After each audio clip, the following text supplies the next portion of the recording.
umat Islam.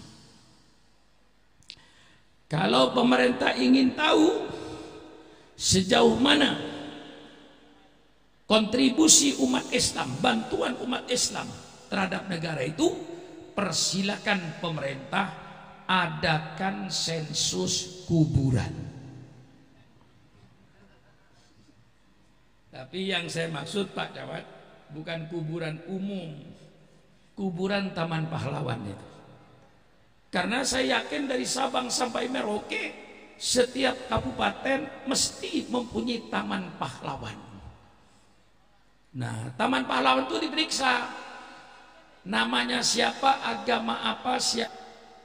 Ketika Bung Karno, saya ungkapkan sejarah, ketika Bung Karno membentuk panitia persiapan kemerdekaan, Bung Karno membentuk 60 orang untuk merumuskan negara ini mau berbentuk apa. Gagal. Akhirnya Bung Karno membentuk 9 orang untuk merumuskan negara ini berbentuk apa. 9 orang diantaranya Bung Karno sendiri, Muhammad Hatta dari golongan Kristen diwakili A.A. Maramis, dari golongan nasional banyak termasuk Pak Muhammad Yamin, Abi Kusno dan lain-lainnya. Dari golongan Islam Pak Karmu Dzakir termasuk Pak Wahid Hashim. Digodok, timbullah satu rumus negara Republik Indonesia berdasarkan ketuhanan dengan kewajiban menjalankan syariat Islam bagi pemeluk-pemeluknya. Tidak menyangkut agama lain. Ini yang disebut Piagam Jakarta, yang oleh Bung Karno disebut Gentleman Agreement. Satu pernyataan, satu keputusan yang jantan. Setelah ini terrumus, maka Bung Karno tanggal 17 Agustus 1945 berani mengumumkan negara ini merdeka dengan dikenal proklamasi kami bangsa Indonesia. Dengan ini menyatakan kemerdekaan Indonesia. Hal-hal yang mengenai pemindahan kekuasaan dan lain-lain akan diserahkan dengan cara saksama dan dalam tempo yang sesingkat-singkatnya atas nama bangsa Indonesia Soekarno-Hatta. Ini Pak Camat Kiai yang hafal Pancasila, yang hafal proklamasi. Belum tentu semua kiai hafal proklamasi. Mungkin kalau saya uji banyak yang tidak lulus kiainya. Saya hafal. Nah, tapi apa yang terjadi? Jam 3 sore seorang kolonel angkatan laut Jepang menghadap kepada Bung Hatta mengatasnamakan Indonesia Timur. Kalau 7 kata ini tidak dicoret, kami Indonesia Timur tidak ikut.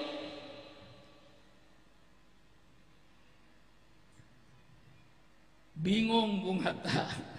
Pagi diumumkan proklamasi, sore Indonesia akan pecah jadi 2. Tanggal 18 Agustus dikumpulkan kembali 9 orang itu. Karena rupanya ancaman-ancaman ini kayak serius. Akhirnya para ulama mengundurkan diri dengan cara toleransi. Persilakan coret 7 kata. Dengan kewajiban menjalankan syariat Islam bagi pemeluknya, coret, ganti dengan Maha Esa. Jadi berdasarkan ketuhanan yang Maha Esa itu bukan aslinya. Seandainya para ulama waktu itu tidak mau mencopot 7 kata ini, maka NKRI ini nggak ada Pak Camat.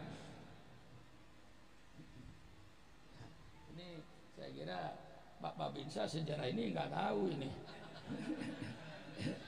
Untung masih ada orang tua seperti saya, Bu ya. Bu, matanya melotot dipanggil nggak nyaut. Maaf Bu ya, Bu maaf ya, di tempat saya Bu, kalau matanya melotot dipanggil nggak nyaut, itu namanya ikan asin Bu. Tahu ikan asin enggak?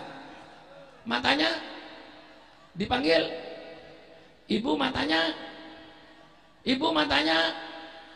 dipanggil enggak nyaut. Bu, kalau ibu ditanya siapa penceramah yang paling tua di negara Kesatuan Republik Indonesia ini, jawab oleh ibu Sukron Makmun, pasti benar. Nggak ada lebih tua dari saya di Indonesia ini. Insya Allah. Pak Camat lahir tahun berapa? Ya Allah, 68. Pak Camat baru berumur 4 tahun. Saya kampanye Partai Nahdlatul Ulama di Pekanbaru. Di sebuah sungai, di situ ada pasar. Nggak tahu saya itu sekarang. Ya pasar bawah. Ya ada pasar, tapi pasarnya tradisional biasa, tapi ramai. Di situ tahun 71 Bu, saya kampanye hidup NU, hidup NU, hidup NU, yang akhirnya Partai Nahdlatul Ulama di Jakarta menang mutlak. Tahun 71, Pak Camat baru berumur 4 tahun. Ya. Jadi kalau ditanya siapa penceramah paling tua, jawab Sukron Makmun, pasti benar. Tapi kelihatannya gimana Bu? Tua apa muda Bu? Tua apa muda? Jangan macam-macam jawaban Bu. Yang bilang tua itu yang benar. Terima kasih. Yang bilang tua itu yang benar. Terima kasih. Yang bilang muda itu jelas naksir saya orang itu. Itu namanya perempuan mata keranjang. Jangan dikira saya senang dikatakan muda, sudah tua. Maka saya tahu sejarah ini. Nah, seandainya pada waktu itu para ulama bertahan, tidak mau mencoret 7 kata, NKRI itu nggak ada. Jadi adanya NKRI ini karena ulama. Kalau seandainya ulama waktu itu bertahan, saya tidak mau mencoret 7 kata yang sudah ditandatangani oleh semua agama. Bertahan, NKRI tidak ada. Nah ini supaya generasi muda tahu bahwa adanya NKRI itu ulama. Kalau seandainya ulama waktu itu bertahan, saya tidak mau mencoret 7 kata, karena ini sudah kesepakatan dan ini sudah ditandatangani oleh Kristen. Seandainya waktu itu bertahan, nggak ada NKRI ini. Demi NKRI, para ulama mau mencoret 7 kata, tapi diganti dengan Maha Esa, lebih mahal lagi.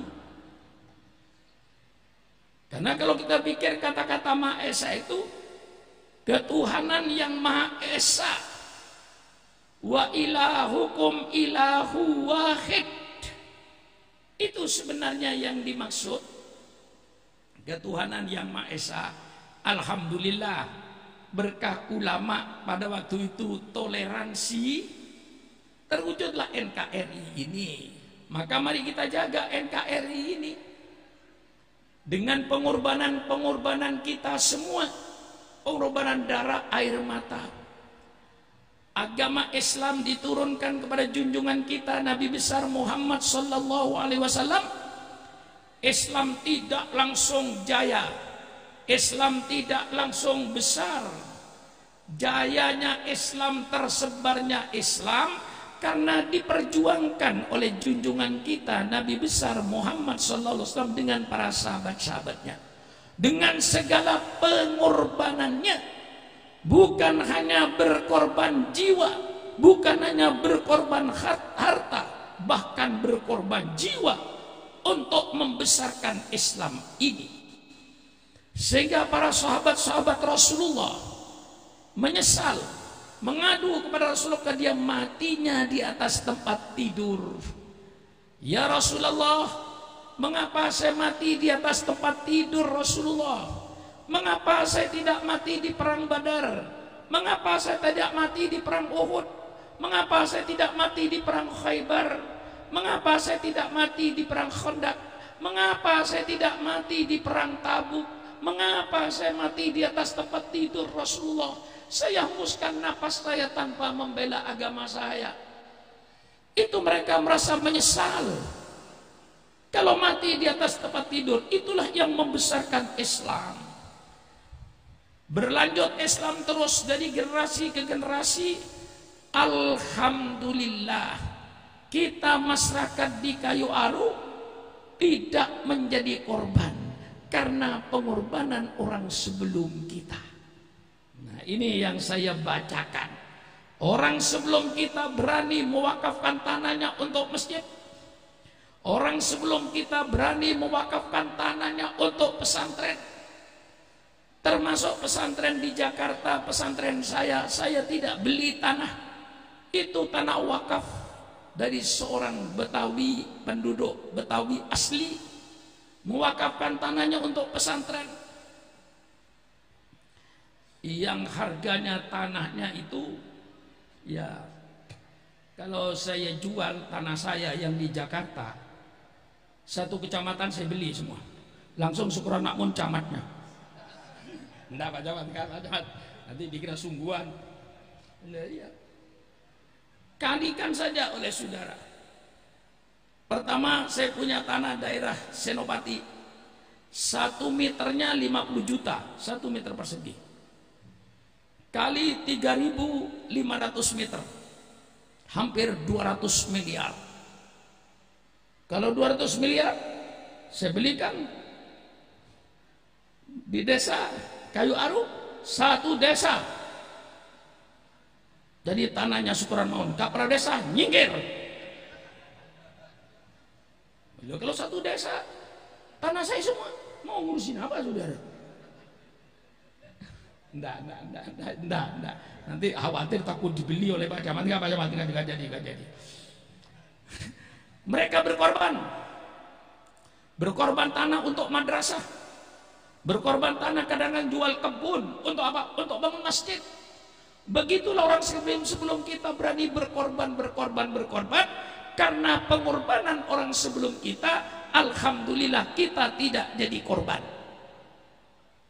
Maka kita dituntut sekarang untuk berkorban. Untuk siapa kita berkorban? Mari kita berkorban. Untuk siapa? Bukan untuk kita, untuk anak cucu kita, supaya tidak jadi korban. Umat Islam di Kayu Aru, persilakan tawaran saya kau pilih. Mau berkorban atau mau jadi korban? Dunia tinggal 2. Tidak mau berkorban, siap-siaplah untuk jadi korban.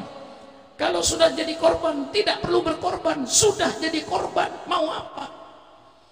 Maka orang Kayu Aru, berkorbanlah kalau tidak ingin jadi korban. Kalau sudah jadi korban, tidak perlu berkorban. Kita alhamdulillah hidup dalam negara republik, negara damai. Tidak perlu berkorban jiwa, cukup berkorban harta untuk Islam. Bu, tidur lagi. Bu, ketika ibu sholat subuh tadi, ibu baca kunut, Allahumma hdini fi man hadait, wa afini fi man afait, wa tawallani fi man tawallit. Pernahkah ibu terpikir, apakah anak saya nanti masih baca kunut seperti saya? Apakah cucu saya masih baca kunut seperti saya? Atau sudah berubah menjadi golongan lain atau agama lain? Na'udzubillah. Ini yang harus ibu pikirkan. Ketika Bapak sholat subuh tadi, Bapak sujud kepada Allah, subhana rabbiyal a'la wa bihamdi, subhana rabbiyal a'la wa bihamdi, subhana rabbiyal a'la wa bihamdi. Pernahkah Bapak terpikir, apakah anak saya sujud seperti saya? Apakah anak saya, cucu saya ini sujud seperti saya? Atau sudah pindah kepada agama lain? Na'udzubillah. Ini yang harus Bapak pikirkan hari ini untuk menyelamatkan anak cucu kita, sesuai tadi dengan perkataan Bapak Camat, untuk menjaga Islam ahli sunnah wal jamaah kita pertahankan, supaya tidak masuk paham-paham yang menyesatkan ke desa kita, ke kampung kita ini. Ini yang harus kita kerjakan sekarang, Bu. Ini perlu pengorbanan, Bu. Bu, cinta enggak kepada Islam? Loh, Bu nggak jawab semua. Bu, cinta enggak kepada Islam? Alhamdulillah Pak Camat. Bapak-bapak, cinta enggak kepada Islam? Bilang cinta itu gampang. Bu, terima kasih Ibu bilang saya cinta pada Islam. Cuman coba tolong tanya pada dirinya sendiri. Muhasabah, koreksi dirinya sendiri. Saya cinta kepada Islam. Pernahkah Ibu melepaskan kalung emasnya untuk bangun masjid?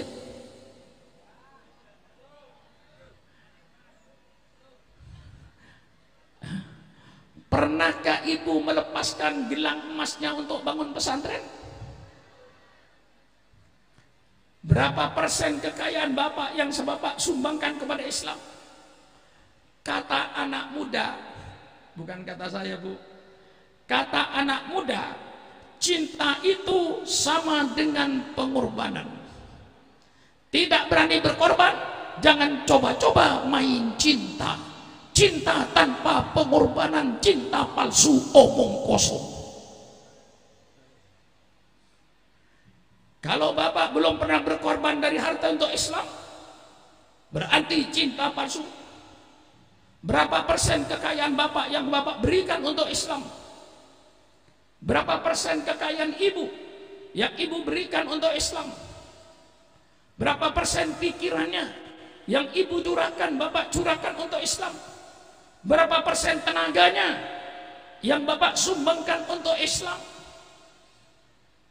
Cinta tanpa pengorbanan, kata anak muda, cinta palsu.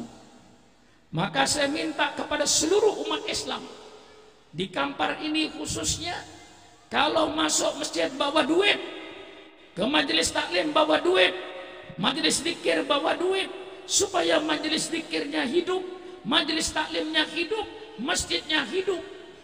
Betul apa tidak? Betul apa tidak? Hai orang Kampar,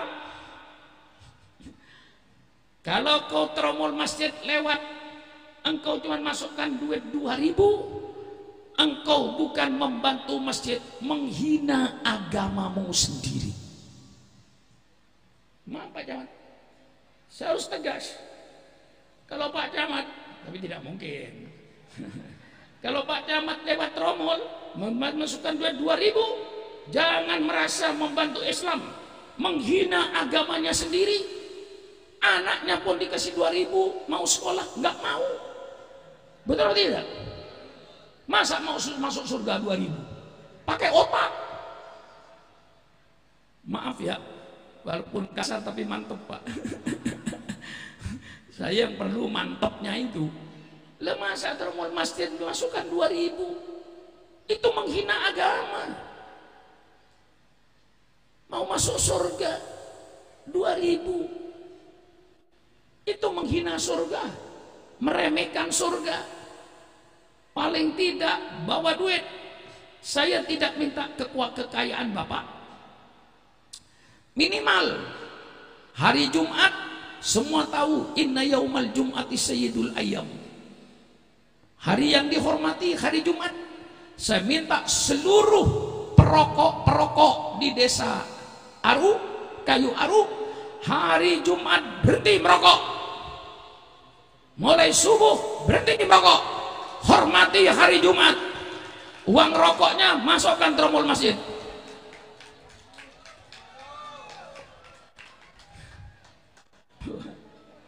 Bagaimana yang merokok? Setuju apa tidak? Setuju. Saya tidak minta kekayaannya yang di dalam kamarnya. Cuman berhenti merokok hari Jumat, menghormati hari Jumat. Uang rokoknya 15.000. 15.000 gudang garam. 20.000. Ya Allah, 20.000. Masukkan tromol masjid. Kalau tiap masuk masjid orang bawa 20.000, Ibu, saya tidak minta gelangmu, saya tidak minta kalungmu, cuman tolong kalau belanja setiap hari ada kelebihan 2.000 masukkan kaleng, lebih 2.000 masukkan kaleng, lebih 5.000 masukkan kaleng, 7 hari 15.000 kali 2.000 sehari, titipkan sama bapaknya, tolong Pak untuk amal jariah saya nanti di akhirat 15.000. Bapaknya 20.000, 45.000 tiap masuk masjid. Kayak apa masjid ini jayanya? Betul? Pak Camat membantu, terima kasih. Tidak membantu, masjid jalan. Betul? Pak Lurah bantu, terima kasih, memang kewajiban dia. Tidak bantu, masjid hidup. Tidak ada ketergantungan kepada orang lain. Betul atau tidak? Siapa yang akan menghidupkan Islam kalau bukan orang Islam? Bagaimana kira-kira? Ngangguknya Bapak itu ngangguk setuju apa ngangguk?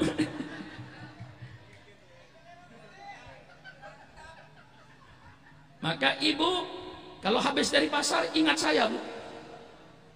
Kata Pak Sukron, ini ada lebih 2.000, masukkan kaleng. Lebih 2.000, masukkan kaleng.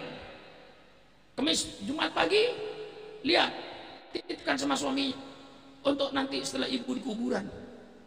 Akan tersenyum ibu di kuburan, mempunyai amal di masjid, punya amal di madrasah. Ini apa ini? Gedung ini gedung apa ini?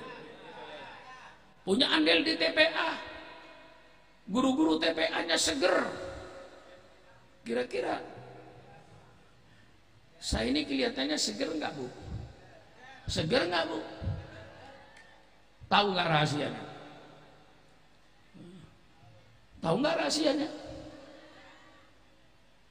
Tiap pagi saya mesti minum madu, telur, susu, minum, seger. Madu nggak beli, telur nggak beli. Tetangga saya baik-baik dengan saya, Bu. Kalau dia pelihara ayam kampung bertelur 6, mesti datang ke saya. Ini Pak Kiai 3 telur untuk Pak Kiai, saya 3 di rumah untuk di rumah. Masya Allah.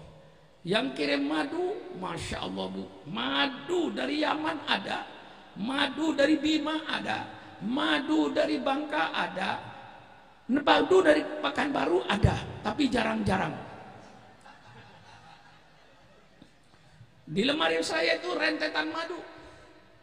Yang ngasih telur ada, yang ngasih susu ada. Ini Kiai yang lemes-lemes ini barangkali kurang telurnya ini. Atau kurang madunya, Kiai? Hah? Kurang susunya? Ya Allah. Saya bikin sendiri. Tidak pernah saya menyuruh istri saya. Saya bikin sendiri. Saya baca semua ayat Quran yang ada kaitannya dengan yang saya minum. Ini air, saya baca. Wa ja'alna minal ma'i kulla shay'in hayy. Allah jadikan semua yang hidup dari air. Tanpa air tidak ada hidup. Wa ja'alna minal ma'i kulla shay'in hayy, kata Allah. Saya baca doa madu dalam Al-Quran. Wa yakhruju min butuniha syarabun mukhtalifun alwanuhu fihi shifaa'un linnas. Belum saya minum, saya baca ayat telur. Loh, tukhrijul hayya minal mayyiti wa tukhrijul mayyita minal hayy. Yang hidup keluar dari yang mati keluar dari yang hidup. Ayam keluar dari telur, telur keluar dari ayam. Mana lebih dulu, telur apa ayam? Apa? Mana lebih dulu, Kiai? Telur apa ayam? Hah? Ayam. Ayam keluar dari telur. Telur keluar dari ayam. Sudah serahkan kepada Allah lah. Nggak usah kita berdebat soal telur duluan atau ayam duluan. Serahkan ke Allah, insya Allah Allah bikin ayam duluan baru telur. Tapi kalau dipikir mana yang duluan, Allahu a'lam bishawab. Ayat air sudah. Ayat susu sudah, ayat madu sudah, ayat susu kita baca. Wa innalakum fil an'ami la ibratan nuskikum mimma fi butuniha mim baini faratin wa damin labanan khalison sa'iran lisaribin. Di dalam binatang ternakmu ada pelajaran-pelajaran yang pasti kau ambil. Allah keluarkan di antara kotoran dan darah kambing, di antara kotoran dan darah sapi, Allah keluarkan susu yang putih bersih yang baik untuk diminum oleh manusia ini. Belum saya minum, masih baca lagi Al-Quran. Wa nunazzilu minal Qur'ani ma huwa shifaa'u wa rahmatul lil mu'minin. Allah yang menurunkan Quran sebagai obat bagi orang-orang yang beriman. Belum saya minum, masih saya baca lagi. Walladzi huwa yut'imuni wa yaskin wa idza maritu fa huwa yasfin. Dialah Allah yang kasih makan saya, dialah Allah yang kasih minum saya. Wa idza maritu fa huwa yasfin. Kalau saya sakit, dialah Allah yang menyembuhkan.